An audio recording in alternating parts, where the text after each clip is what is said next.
I crossed the Atlantic to come to a different part of Nigeria. Basically, that's what it is. And I did not know there are different types of water. You guys, the one that blew my mind the most. Just calm down. The conductor will be pushing out of the bus like it's trying. I mean, I'm like, wow, these people are begging me for name. Like, this is so tush. This is tush begging. When I drank this water, I was like, what is this? So there's a difference between different types of water.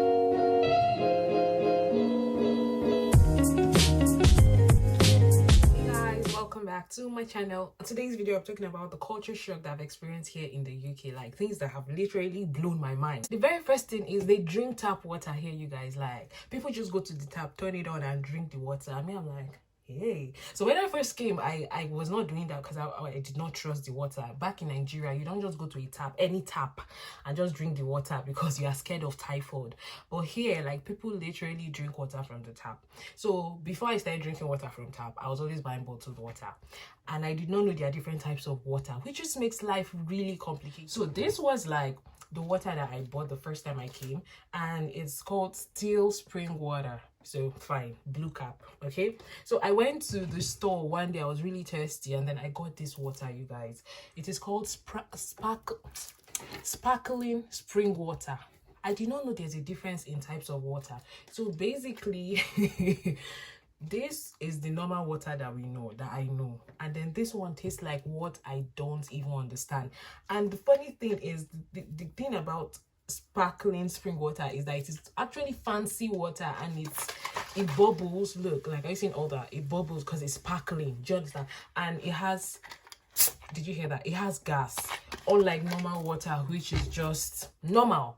So I did not know this when I first came, and when I bought this, I couldn't drink it, and that's why it's still here. Look, sparkling water. Things are just so complicated sometimes. So another thing I noticed is, I thought coming to the UK, I'll be seeing lots of British people, you know, but that is not the case. There are Asians here everywhere. Like, everywhere I turn, there's an Asian person, and most times it is Chinese. So there are lots of Chinese. I think I even see more Chinese people than I see British people. I know it's an exaggeration, but like, that's how really it is. Like, there are lots of Chinese people here.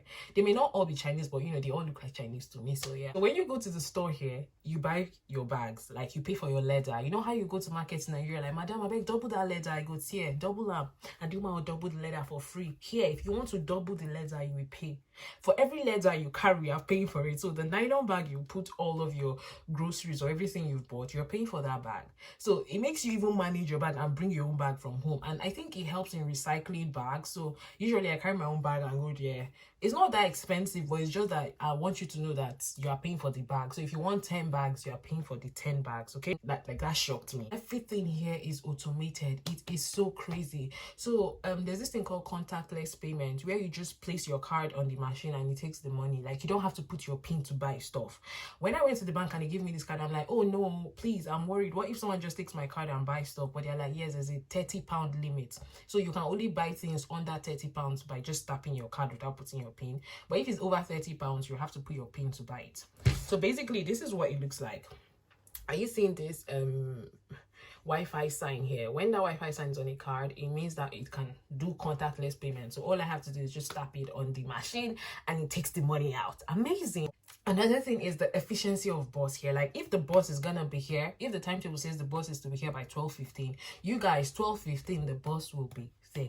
It is so efficient. I wonder how they do it, because wow, I don't even know how to, like, it is so efficient. So another thing I noticed is when people are coming down from the bus, they'll be like, thank you, and I found it strange, because in Nigeria, when you're coming down from a public bus or a public service, like, nobody says thank you to the driver. Just calm down. In short, the conductor will be pushing out of the bus like it's finally in Lagos.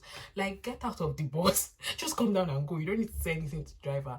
But here, when people are coming down, they're like, oh, thank you, and me too. I joined them and I'm like, oh, thank you. But I think it's really good because it just makes you appreciate people who provide these services for you. So yeah, you guys, the one that blew my mind the most is that it does not snow everywhere. Like, I crossed the Atlantic to come to a different part of Nigeria. Basically, that's what it is, because it's been raining here. Like, it rains here every single day, almost every day, and I have rain in Nigeria. So I felt I crossed the Atlantic to come and see snow, and then they're telling me now that snow does not fall everywhere. Like, how? As in, I don't understand, how does that even happen?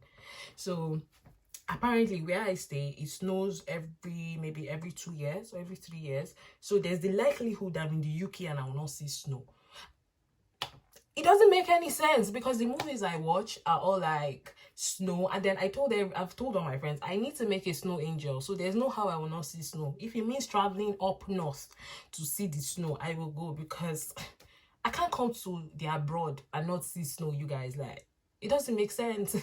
Another thing I found really strange here is the way they do their lectures and the way lecturers interact with students. I think I might actually do an entire video on that. So here, lecturers are so cool that after lectures, they can be like, oh, who would like to grab a drink at so and so? If you'd like to grab a drink, we'll be going there. I'm like, grab a drink. No, please, we don't do that where I come from. We don't do that where I come from. It's so weird, but it's cool. It just makes you have this rapport with your lecturers and make them easily approachable, which is cool. Then you guys, wait for this. Hold up. Trailers and tankers here do not emit soot. They do not emit black smoke. Like, I have been on several highways here and all the tankers and trailers are not bringing out black smoke. Even cars do not bring out anything from their exhaust, which is weird. How do they now form? You know, but point is, they don't emit black soot, and that is why the air here is so crisp and so clean. There is no black smoke. In Nigeria, you know how you see one trailer on the road and then there'll be black smoke that just cover the trailer and everybody will be coughing in the car when you're driving past and all of that. It is not here. They don't have that. They don't have that. Wow, guy. You know how in Nigeria, a person go fall down, you be like, ah, sorry, oh. Or a person hit their leg for stone, you're like, oh, sorry, oh. You know, sorry is just a normal thing. Here, if something drops from someone's hand and I'm like, oh, sorry, they're like, no, darling, it's not your fault. Why are you sorry? In my head, I'm like, I know it's not my fault. I'm just telling you sorry because it is what we say where I come from. Sorry is pele. Like, I don't know how to explain. It just means we feel bad that it happened for you. We're not saying sorry because we're at fault, but I can't explain this thing to people. So basically, when things like that happen around me, sometimes I just blot out sorry because it's already in me. I'll just say, oh, sorry, and they're like, and then I'll be like, oh, I shouldn't have said that, because I know what they'll say. They'll be like, oh, it's not your fault. It's not your fault. So I'm learning not to say sorry to people, not to apologize when I'm not at fault, because here, when you're apologizing, it means you're at fault. So the last thing I will talk about is pleasantness of beggars. You guys, beggars here are so pleasant. Like, you see one man and one woman sitting in the corner and then you're passing, they're like, oh, please, do you have some change? And people will literally stop and be like, no, I don't have, or those that have will give, and they would even apologize, oh, sorry, I don't have. And then the beggar will be like, oh, thank you, thank you, my love, or thank you, not a problem. I mean, I'm like, wow, these people are begging with funny. Like, this is so tush. This is tush begging. It's not the type I'm used to, like, you know, stuff like that. Like, they're not just in your face. They do it in a subtle manner. Like, you'll never realize they are begging you, but they are begging, and they are beggars here in this country. So these are the top culture shocks I've experienced in the UK. If there's anything you would like me to talk about, drop it in the comment section. Any question, drop in the comment section, and hopefully in the next video I would have something more interesting to share with you guys. Thank you so much for tuning in. Till next time, bye guys.